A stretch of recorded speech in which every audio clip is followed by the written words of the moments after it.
gay people fact of the day. One of the ways that transgender ideology has been so successful is by telling people, hey, sex is biological, but gender is completely different. It's all about how you're socialized, how you feel, your choices. It's a totally different thing. It's much more fluid. As it would turn out, nobody believed that until literally 5 seconds ago. The claim that sex is biological while gender is a social construct is treated like it's settled science, but actually that distinction was invented in the mid-20th century to serve very specific political goals. Before the 1960s, the words sex and gender were used interchangeably to refer to biological sex. An early attempt to split them came from psychologist Isaac Madison Bentley in 1945, who described gender as the socialized obverse of sex, and the idea remained marginal until John Money took it up, and he published a paper in 1955 where he introduced the term gender role and used it to argue that social upbringing could actually override physical anatomy of children. Money later applied that same framework to transsexuals and helped establish one of the first clinics offering sex reassignment surgery at Johns Hopkins in 1965, and his goal was literally to normalize the surgical alteration of otherwise healthy bodies. Robert Stoller pushed the distinction even further, and in the 1960s he popularized the phrase gender identity, and in his 1968 book Sex and Gender, the Transsexual Experiment, he defined sex as biological and gender as an internal sense of being male or female. His most famous case was a 17-year-old patient called Agnes, presented this as evidence that gender identity forms early and can actually be independent of biology. Then years later it comes out that Agnes was a biological male who had secretly taken estrogen stolen from his mother for years and had lied about having an intersex condition in order to get a sex change surgery. So Stoller was forced to revise parts of his account. Then of course in the 1970s the feminists seized on this split between sex and gender. Writers such as Anne Oakley argued that while sex is biological, gender consists of socially constructed roles that can and should be changed, and this distinction allowed them to claim that differences in behavior, interests, status, anything between men and women, it actually has no natural basis. And so any difference between people must then be because of some kind of oppression, and so we have to orient society towards eradicating oppression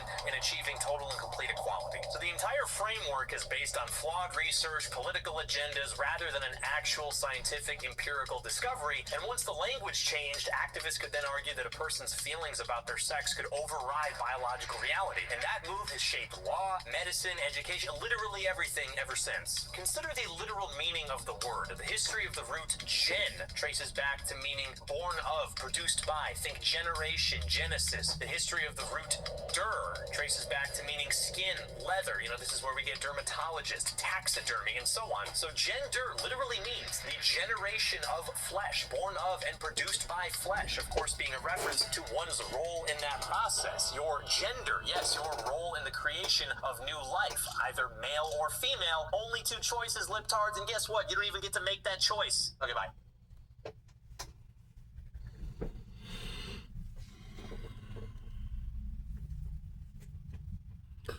That was a reel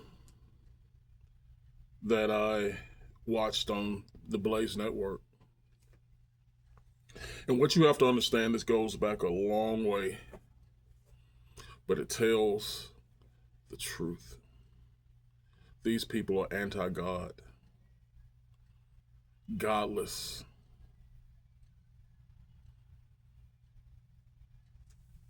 I encourage you to go to the Blaze Network and listen to this in its entirety.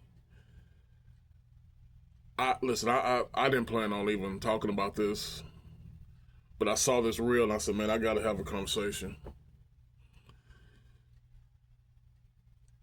Think about the countless amount of lives that these people have ruined. I had a political discussion not too long ago, and I basically said, listen, governments have so much blood on their hands, but our government, the liberal politicians and activists, think about the amount of blood they got on their hands, man. They have screwed the minds of generations of people. And this crap right here, the gender wars, it's not even a war. It's, in my opinion, it's mental issue wars. And listen, I don't care how many of these people he mentioned that's in textbooks and this and that. These people are godless. I wish and I would pray that they take crap like that out of schools, colleges, high schools, elementary schools. I wish they would take Marxist, Karl Marx, all of his ideas out of schools.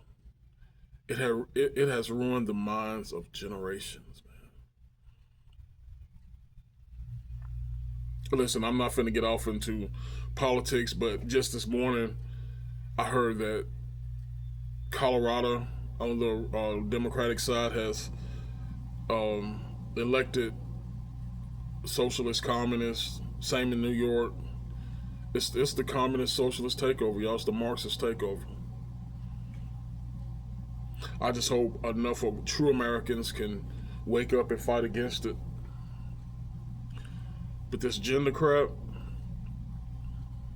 it kind of hits home, and I'm not finna mention any names, but when you're so close to individuals, what bothers them kind of bothers you, and hearing that individual wants to change his or her sex, I'm like, how did we get here? Now listen, I raised my kids right, man. Yeah, I wasn't perfect by far, but damn it,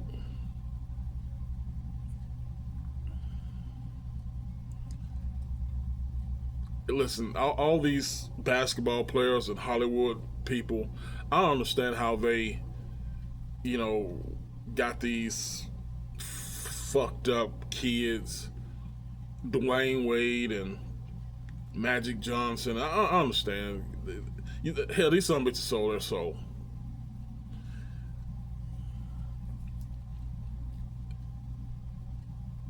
They had to sacrifice their children. Never would I do that. Anyway, I just wanted you guys to hear this real. Go to Blaze Network. You can hear it in its entirety. It makes you think. It makes you want to, deep dive in a few things. I'm going to get up out of here. Hope you guys enjoyed it. I appreciate you and I love you. In the name of the Father, Son, and Holy Spirit, we keep Him first. That's how we do it. I'll see you next time.